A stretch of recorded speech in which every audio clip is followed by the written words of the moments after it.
Sometimes we hear from people with MS that working in the kitchen is not the same as it used to be.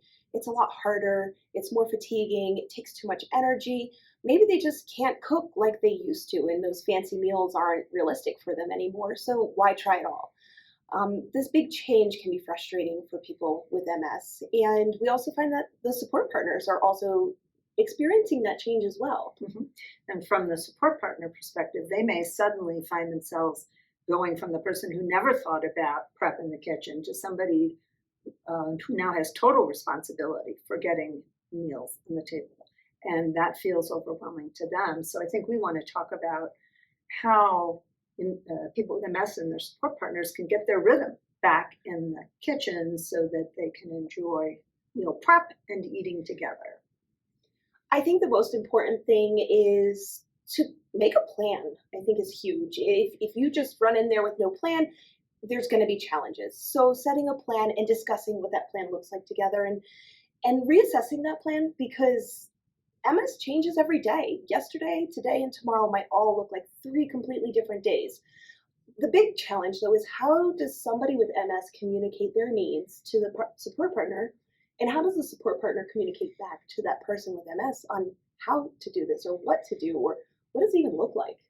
Well, I think communication is the key to all of this, as it is with so many aspects of a relationship. So the communication has to start well ahead of time.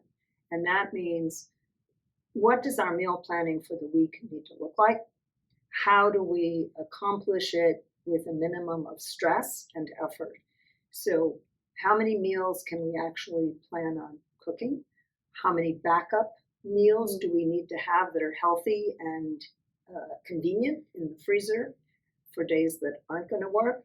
And how are we going to divide things up in a way that works for both of us? So all of that requires communication, both in the planning for the week, but then in communication along the way, because as you mentioned, a person's MS symptoms may change from day to day, and a support partner's work demands may change from day to day. Absolutely. And I think it's important to know what tools there are, what strategies there are, how can you compensate or change what the plan is that day. Like you said, having an alternative food to eat for the day that maybe isn't a meal prep. Or maybe that day you say, I'm having a really strong fatigue day. I feel 10 out of 10 fatigue. Maybe we just use those frozen vegetables instead today. Or maybe I'm having a great day and I want to feel excited to be in the kitchen and I want to chop all the carrots. So, finding tools or gadgets so that you can chop those carrots up, using, slow cookers if that helps you to not get too hot, reaching out to an occupational therapist to find out what are those tools and what are those gadgets that help you be independent or a team in the kitchen, and still be able to do things and feel that autonomy and know I'm still part of this household. I'm still giving to this moment of our meal that's going to nourish us together.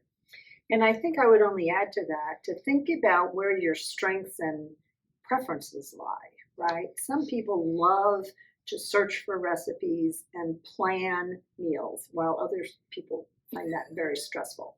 Yeah. So think about what you like to do and then divvy up the tasks. So as Stephanie says, you each are contributing, but maybe you're contributing in ways that fit your preferences as well as your abilities.